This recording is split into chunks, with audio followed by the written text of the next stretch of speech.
নমস্কার, আমি মাসুলা মন্ত্র থেকে ঘুম। আমি আবার আজকে একটা নতুন রেসিপি নিয়ে তোমাদের সবার সামনে হাজির হয়ে গেছি। সেটা কী করে করছি সেটা তোমাদের সকলের সঙ্গে শেয়ার করছি।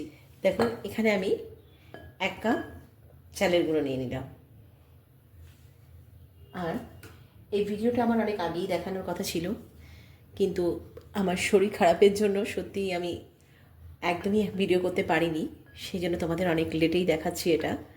তবে শীতের মরশুমে কিন্তু আমরা একটু শীত যতক্ষণ এই ঠান্ডা ভাবটা রয়েছে একটু মিষ্টি পিঠে পুলি শুধু পৌষ পার্বণ কেন, তারপরেও কিন্তু আমরা খেয়ে থাকি। তাই আজ আমি একটু পাটিসাপটা দেখাবো, একটু অন্য টাইপের পাটিসাপটা। এখানে আমি 1 কাপ নিয়েছি, আর তার থেকে ছোটো কাপে সুজি নিয়ে নিলাম। এটা ময়দা দিলাম, হাফ কাপের মতন ময়দা দিয়ে দিলাম।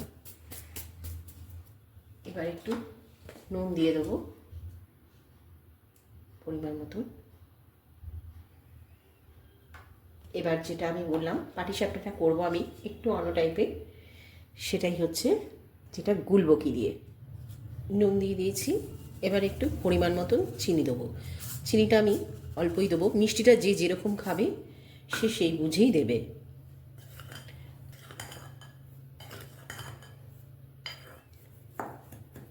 আমি এবার এটার মধ্যে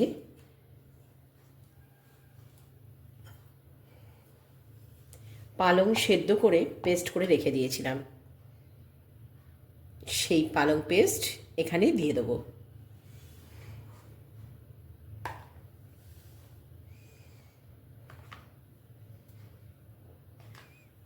পালংয়ের পাটিসাপটা।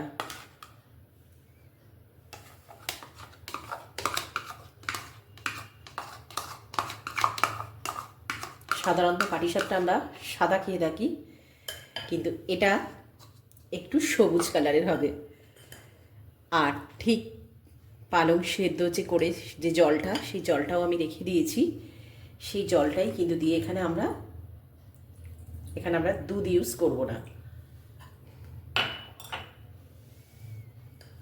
গোলাটায়।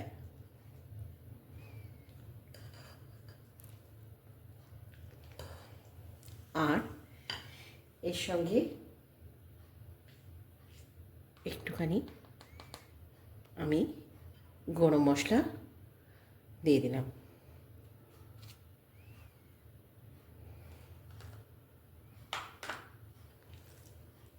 এবার এই ব্যাটারটাকে ভালো করে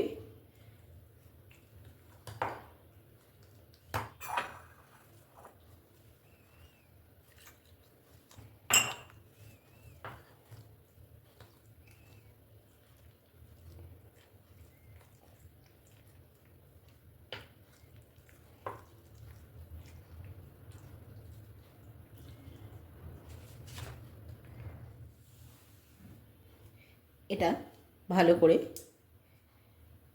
মিক্সিং করে একটু রেখে দেবো। ততক্ষণ আমরা ওভেনে একটা কড়া বসিয়ে দিয়ে আমি দুধটা বসিয়ে দিয়েছি অলরেডি। আমি ওভেনে দুধটা আগে থেকে একটু কড়ার মধ্যে জাল দিয়ে রেখে দিয়েছিলাম, সেটাই আবার গ্যাস অন করে দিয়েছি। দুধটা একটু ফুটলে তারপর এর মধ্যে একটু গুঁড়ো দুধ মেশাবো। আমি আজকে তোমাদের দেখাবো, আমরা নারকেলের পুর দিয়েও করি পাটিসাপটা, কিন্তু আজকে দেখাবো হচ্ছে যেটা আমরা মাখার সন্দেশ দিয়ে অনেক সময় বাড়ি থেকে কিনে এনে করি, সেই মাখার সন্দেশটাই ঘরে থাকা দুধ দিয়ে আমরা চটজলদি কীভাবে করে নিয়ে পাটিসাপটা করব। দুধটা কিন্তু একটু ভালো ভালো নাড়তে হবে যাতে তলায় না লেগে যায়, সেই জন্য।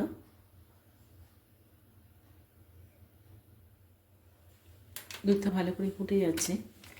এবার এর মধ্যে আমি গুঁড়ো দুধ 2 প্যাকেট দিয়ে দেবো।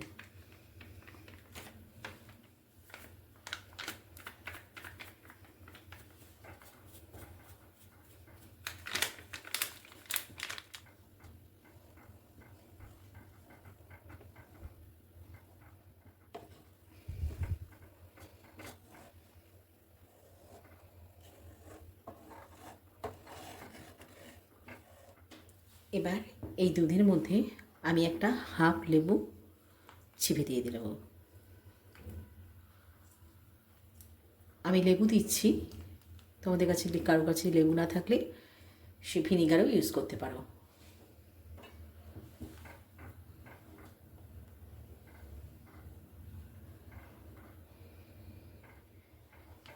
দুধটা যখন এরকম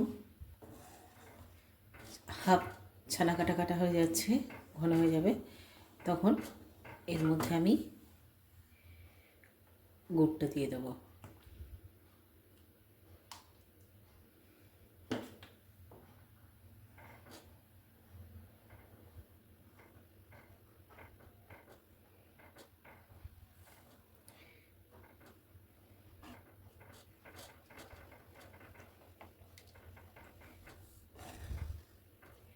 মিষ্টিটা যে যেরকম খাবে সেরকমই দেবে, বারবার বলছি। যদি কেউ কম খাও তাহলে কমই গুড় দেবে। এবার এটাকে একটু ভালো করে আরও ঘন করে দিতে হবে।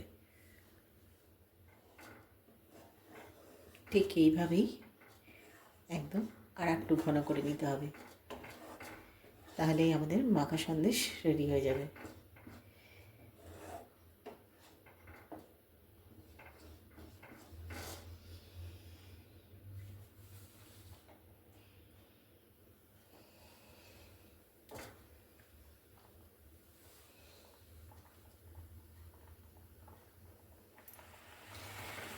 আমাদের মাখা সন্দেশ রেডি হয়ে গেছে একদম। এবার আমি এখান থেকে একটু এরকমই তুলে নেব, নিয়ে এর মধ্যে একটু কাজু কিশমিশ মিশিয়ে দেবো। এটাকে এইভাবেও রাখতে পারো, আর যদি মনে হয় একটু কাজু কিশমিশ, কিন্তু আর যারা খায় না তাদের জন্য আলাদা একটু আমি তুলে রাখলাম।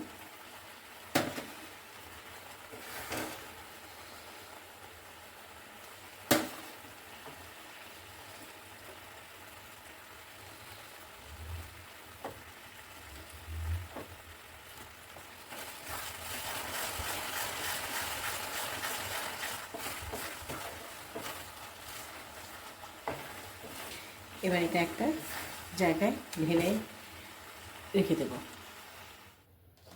আমাদের মাখা সন্দেশ হয়ে গেছে, আর এটাও আমরা ভিজিয়ে রেখে দিয়েছিলাম যতক্ষণ মাখা সন্দেশটা করেছিলাম। এবার এর মধ্যে আমি একটু সামান্য নারকেল কোড়া দিয়ে দেবো। যারা নারকেল একদম খাও না তারা না দিলেও এমনিতেও খেতে ভালো লাগবে। পালং শাকের সেই গন্ধটাই যেন একদম না থাকে, সেই জন্য অল্প একটু ঘি গলিয়ে 1 চামচ মতন এর মধ্যে দিয়ে দিলাম।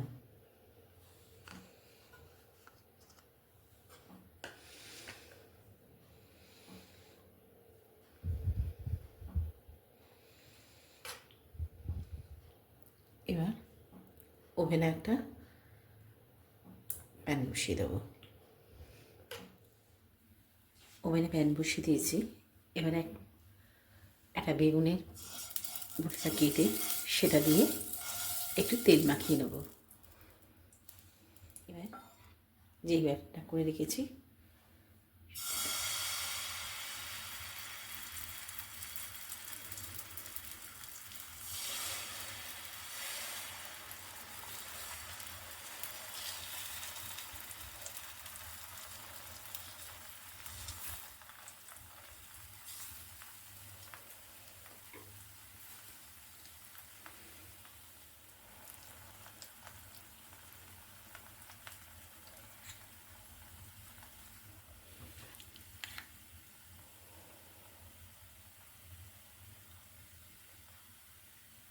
এবার যেটা কিশমিশ কাজু দিইনি সেটা প্লেন পুরটা দিয়ে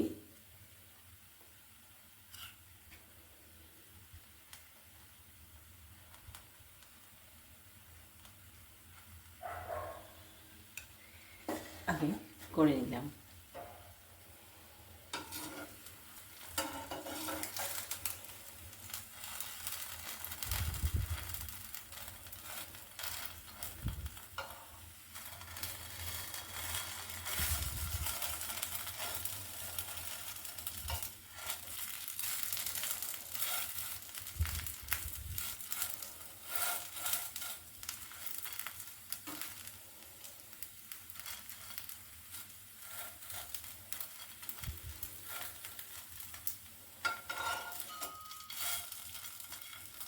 আমাদের পালংয়ের পাটিসাপটা রেডি।